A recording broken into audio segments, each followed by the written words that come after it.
दिग्रनिस channel की तरफ से फरज का सलाम। कैसे हैं आप सब लोग? उम्मीद है सब खैरियत से होंगे। जुम्मा मुबारक। बड़ों को आदाब, छोटों को प्यार। सदा खुश रहें, आबाद रहें, खुशियाँ मनाएं और खुशियों के साथ साथ अपनी ज़िंदगी को अच्छे अच्छे अमल और अच्छे कामों में सर्व करें। आमीन। आज मैं आपके साथ सूरह कौसर की मायने और जहाँ तक मैं इस सूरह को समझ सकी हूँ मुख्तलिफ़ उलमा की बातें सुनकर और उनके तर्जमे और तफसीर को पढ़कर मैं उनको शेयर करना चाहती हूँ।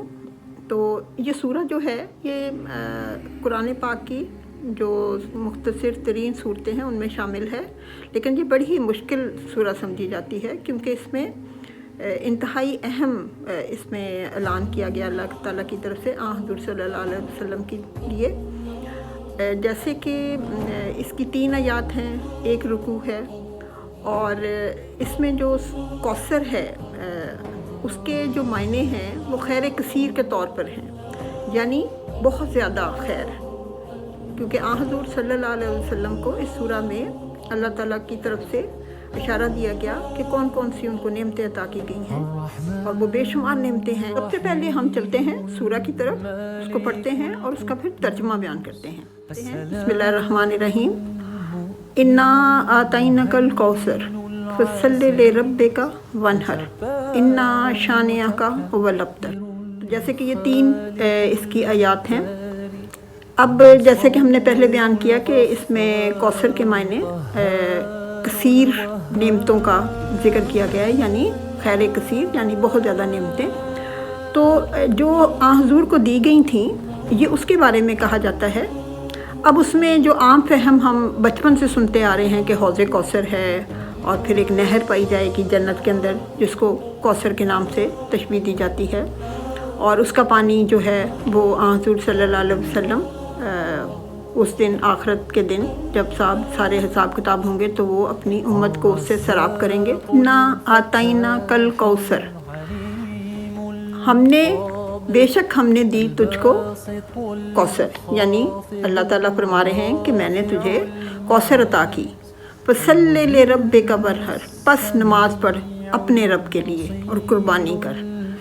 इन्ना शानिअका हुवल अब्तर, बेशक तुम्हारा दुश्मन ही जड़ कटा होगा।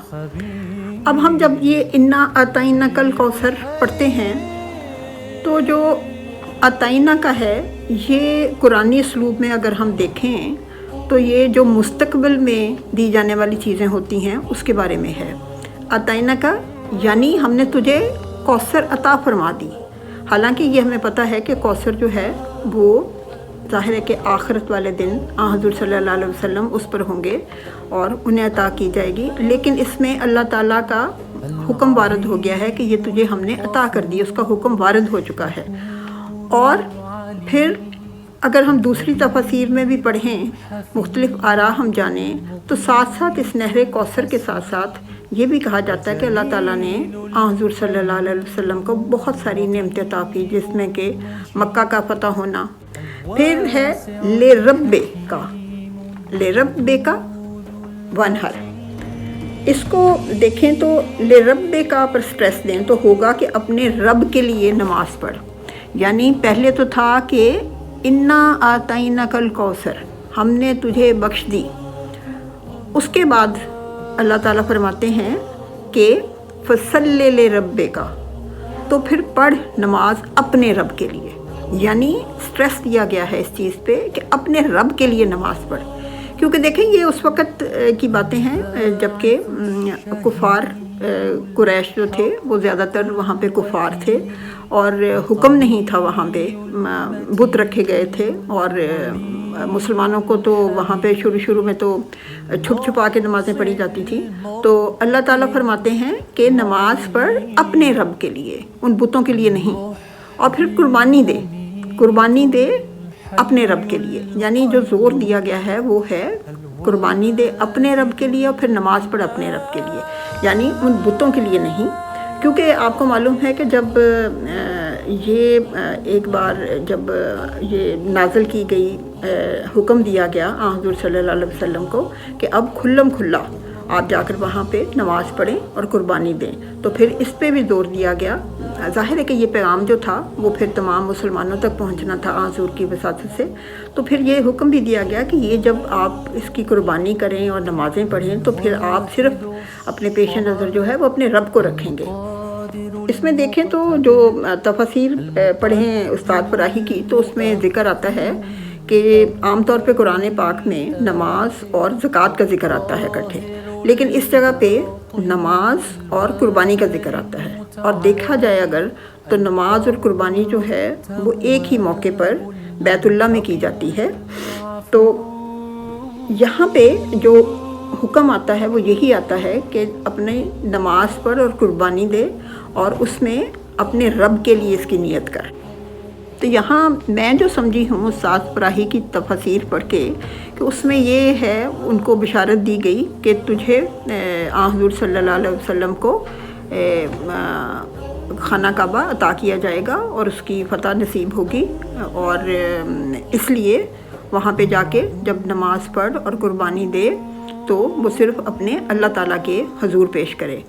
تو یہاں سے یہ پتہ چلتا ہے کہ وہ یہ بھی کہہ رہے ہیں کہ جو خیر کثیر ہے، یعنی جس میں کہ حوض کوثر ہے اور پھر دوسری چیزیں عطا کی گئیں، تو اس کے ساتھ ایک یہ بھی ہے جو کہ وہاں کی خانہ کعبہ کی جو فتح تھی اس کی طرف بھی اشارہ کی۔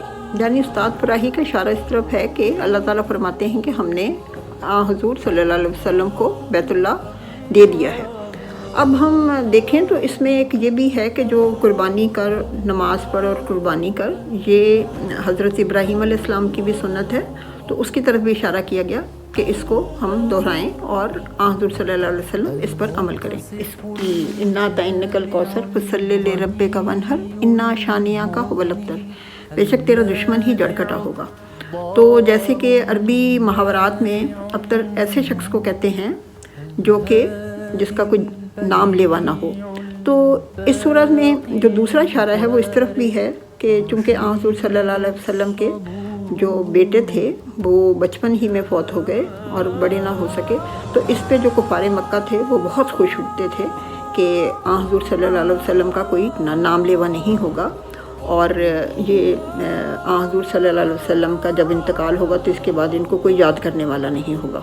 تو جب حضور صلی اللہ علیہ وسلم کے دوسرے صاحبزادے وہ جب فوت ہوئے تو کفار مکہ نے بہت زیادہ جشن منایا، اور ان کے جو چچا تھے زیادہ خوش تھے، اور بالکل ان کا حضور صلی اللہ علیہ وسلم کے ساتھ ہی گھر تھا، اور وہاں سے اونچی اونچی کہکہوں کی آوازیں آ رہی تھیں، اور وہ بہت خوشیاں منا رہے تھے، اور ساتھ میں بترا بترا محمد کہہ رہے تھے، یعنی کہ جڑ کٹا محمد، جڑ کٹا محمد۔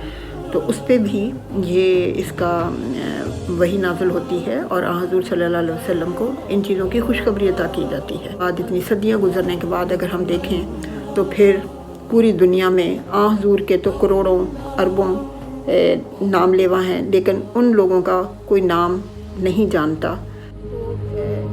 جہاں تک میں سمجھی ہوں اس کے معنی اور مطلب کو، تو وہ میں آپ کے ساتھ شیئر کیا ہے۔ ہمارے چینل کو سبسکرائب کرنا نہ بھولیے گا۔ Thanks for watching. خدا حافظ۔